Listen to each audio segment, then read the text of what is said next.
राधे राधे प्रिय भक्तों, आप सबका फिर से स्वागत है हमारे चैनल कृष्णदासी प्रीति में।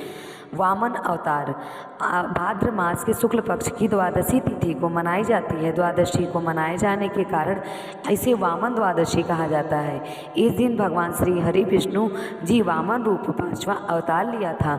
वामन विष्णु भगवान के पांचवें तथा त्रेता युग के अवतार थे। साथ ही वामन भगवान विष्णु के अवतार जो मनुष्य के रूप में प्रकट हुए थे। वामन अवतार को भगवान श्री हरि विष्णु महत्वपूर्ण अवतार माना गया है। वामन भगवान को दक्षिण भारत के में केंद्र के नाम से जाना जाता है। वामन अवतार के विषय में श्रीमद्भागवत महापुराण में एक कथा के अनुसार एक बार देवता और दैत्यों के बीच में भयंकर युद्ध होने लगा और युद्ध होने के बाद देवता पराजित हो गया और जीवित बचे हुए थे। मृत व्यक्ति को लेकर अफवाह चलने की ओर जगह दैत्यराज बलि वजह से मृत्यु को प्राप्त हो गए।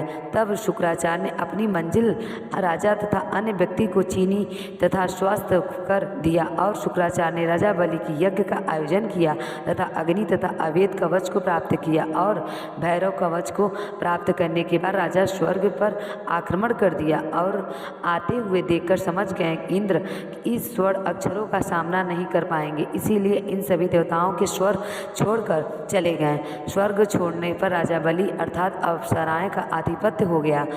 तब व्यक्ति गुरु शुक्राचार्य ने राजा बलि स्वर्ग पर अचल राज्य के लिए तो अश्वमेध यज्ञ का आयोजन करवाया।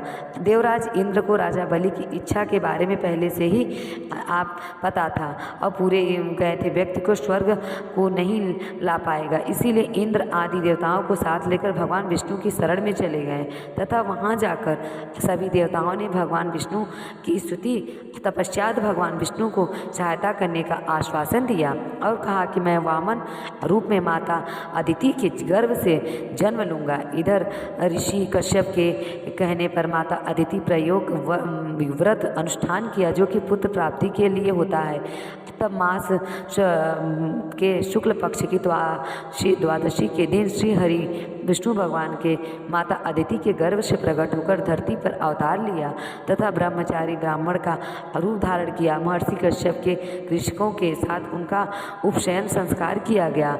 वामन बटकों को महर्षि उलट पीने व्यक्ति पवित्र अगस्त्य जी के मृग चर्म, मरीचि जी ने पलस कंठ, सूर्य जी का छात्र भृगु के खड़ाऊ, सरस्वती जी ने विक्रमा माला व खुद कश्यप जी ने भिक्षा का पात्र दिया। तपश्चात भगवान वामन पिता की आज्ञा लेकर राजा बलि के पास गए। उस समय नर्मदा नदी के तट पर अपना अंतिम यज्ञ कर रहे थे। बलि वामन रूप में श्री विष्णु पुत्र राजा बलि के पास राजा बलि ने वामन को देखकर पूछा कि आप कौन हैं। जब वामन जी बोले कि हम ब्राह्मण, फिर बलि ने पूछा तुम्हारा निवास स्थान कहाँ है। यह सुनकर वामन जी ने उत्तर दिया कि जो संपूर्ण ब्राह्मण सृष्टि है वही हमारा निवास स्थान है।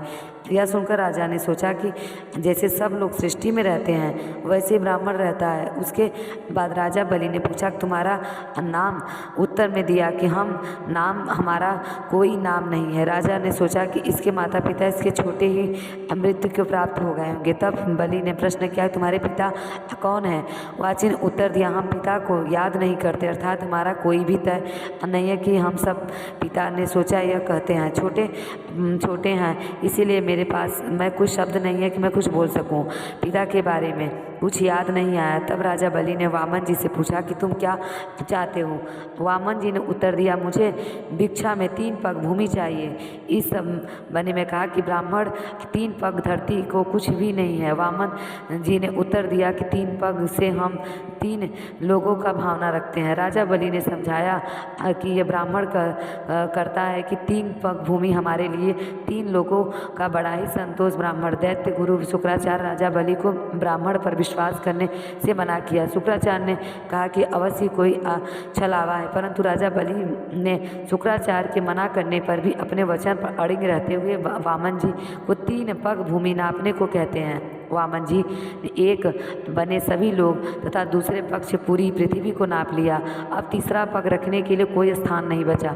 तब संकट उत्पन्न हो गया। यदि मैंने अपना वचन नहीं कि पूरा किया तो अधर्म होगा, इसीलिए बलि ने अपना सिर आगे कर दिया पूर्व, और आप अपना तीसरा पग मेरे सिर पर रख दीजिए। वामन रूप में भगवान ठीक वैसा ही करते हैं, जहाँ बलि को पाताल लोक में रहने का आदेश देते हैं। राजा बलि हर्ष भगवान की आज्ञा को सिरोधार्य करते हुए राजा बलि द्वारा वचन पालन से प्रसन्न होकर प्रबल वर्मा ने कहते हैं कि इस राजा बलि दिन रात भगवान को अपने पाताल लोक में रहने का वर मांगता तथा भगवान विष्णु अपना वचन पालन करते हुए राजा बलि के द्वार पाल बन गए, स्वीकार कर लेते हैं। बाद में लक्ष्मी राजा बलि से अपना पति मांगती हैं और कहती हैं, उनकी बहन बन के राजा बलि से अपना पति को मांग लेती हैं। वामन द्वादशी के दिन संध्या के समय वामन भगवान का पूजन करना चाहिए और व्रत कथा का श्रवण करना चाहिए तथा समस्त परिवारजनों को भगवान का प्रसाद बांटना चाहिए और कटोरी चावल, 1 कटोरी चीनी, 1 कटोरी दही ब्राह्मण को दान दें और व्रत पारण की ब्राह्मणों को 1 माला का गौरव ठीक मंडली संगीता फल का छाप खड़ाऊँ। दक्षिणा में वामन द्वादशी के दिन व्रत एवं पूजन करने से भगवान वामन प्रसन्न होते हैं और भक्तों की समस्त मनोकामना को पूर्ण करते हैं। वामन जयंती का व्रत करने से अंत की स्वर्ग की प्राप्ति होती है। जय श्री हरि। हरि विष्णु भगवान की जय, वामन भगवान की जय। तो ये रही वामन भगवान का वामन अवतार कथा। तो ये कथा आपको अच्छी लगी हो तो प्लीज़ मेरे चैनल को सब्सक्राइब करें और कमेंट में राधे राधे लिखना ना भूलें। राधे राधे।